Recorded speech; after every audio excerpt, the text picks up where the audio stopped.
Hello. This is just my thoughts on Microsoft's E3 conference.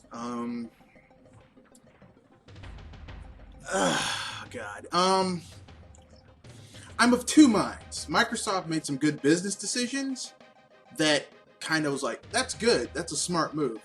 And then they did some stuff that was like, that was dumb as fuck. Why would you do that? So, it's kind of like two minds. I can't give a score to their conference, a proper score or grade to their conference until I see all of the big three, Sony, Nintendo's. But it's kind of like, I like some of the things they did, but some of them were like, why would you do that? You're just an idiot. But whatever. So without further ado, I'll get into the good points and then the bad points after the cut.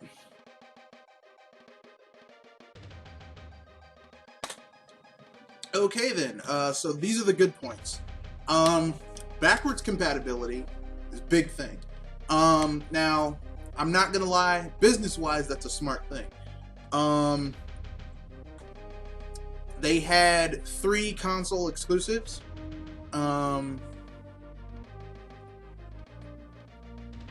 First-party console exclusives, which is kind of good. Or I should say, that are Microsoft console exclusives, which is good. They showed some gameplay from Halo 5 and the new Gears of War, Gears 4. But you can tell that was special. These were all specially made for the E3 conference. Do not think that the end game is going to look like that. I'm just telling you right now. The indie things were cool. I mean, you know, it was a solid showing. The bad things after the cut.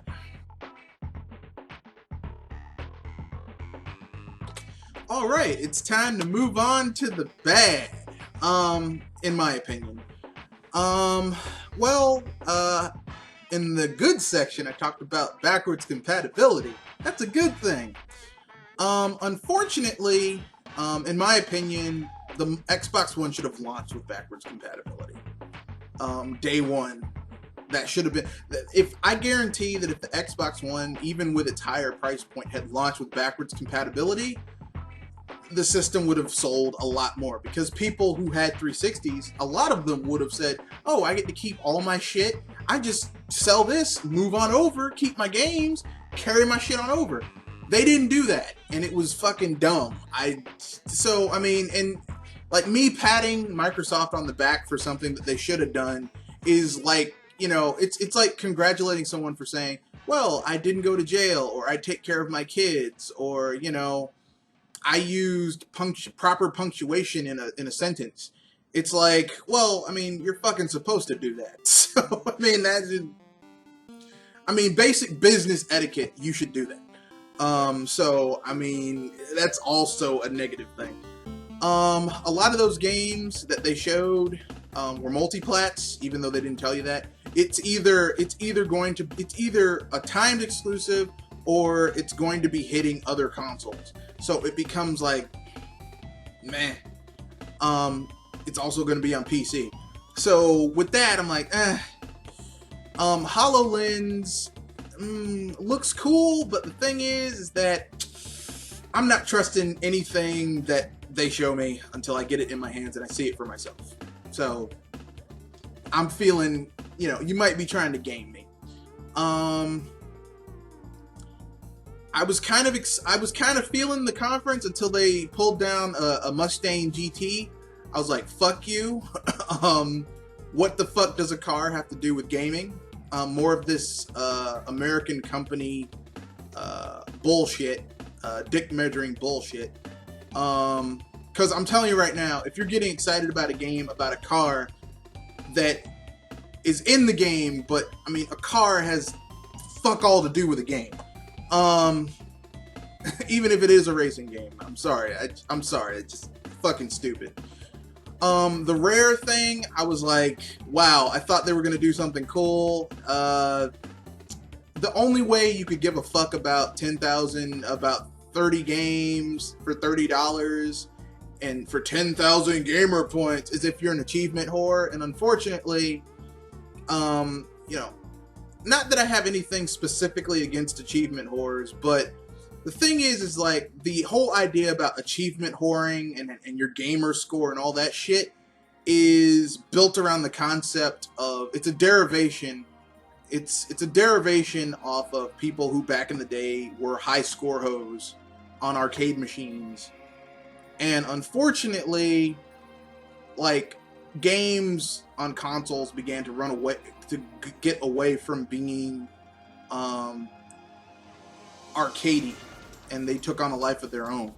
So, like, most games today, like, you should be playing them for story or gameplay, not for fucking scores. But whatever, not for gamer scores. So, yeah, they're you know, and 30 Rare games for $30.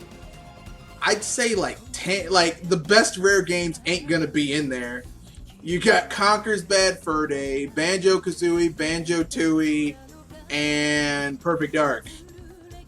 Those are like the 4 good Rare games. Maybe Jet Force Gemini if they can get the rights to it. The other 25 are going to be pretty damn shitty because Donkey Kong Country 1, 2, 3 and Donkey Kong Country 64 ain't going to be there. Neither is Star Fox, which Rare worked on.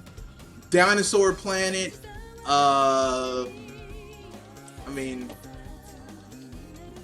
Killer Instinct will be in there. Killer Instinct will be in there, but I mean the other ones aren't going to be in there. So look for Jetpack and and Saberwolf.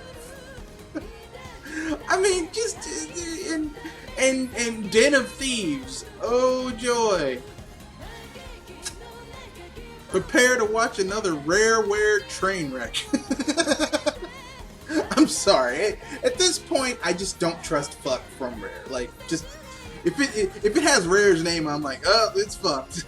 So I'm not really, you know, like 30 years of experience. Yeah, your star's been going down, son. So I guess like I felt more badness coming from Microsoft than you know, they had a B business wise, but the fucked upness kind of drug it down a little bit. And the ugly, so that's the bad. We did the good, we did the bad, and I'll do the ugly after the cut. Okay, here's the ugly. EA, seriously? That's what you're like. Literally, did you hear like the few people actually clapping at the EA port? Oh man, oh fuck, FIFA, NBA Live, Titanfall. At this point, I just like I'm tired of EA. Like EA Access can go suck a dick. I'm sorry. Peter Moore can join them. I mean, like, really, fuck EA, and Ubisoft can go suck a dick too. Ubisoft and EA can go suck dicks. Hard, deep, and with enthusiasm. So that's the ugly. So that's the end of my impressions. I will be uploading my the Sony conference impressions later on. I'm not going to do anything for EA or Ubisoft, so I'm not going to watch their fucking conference. I'll just get the highlights on another time, because I don't give a fuck.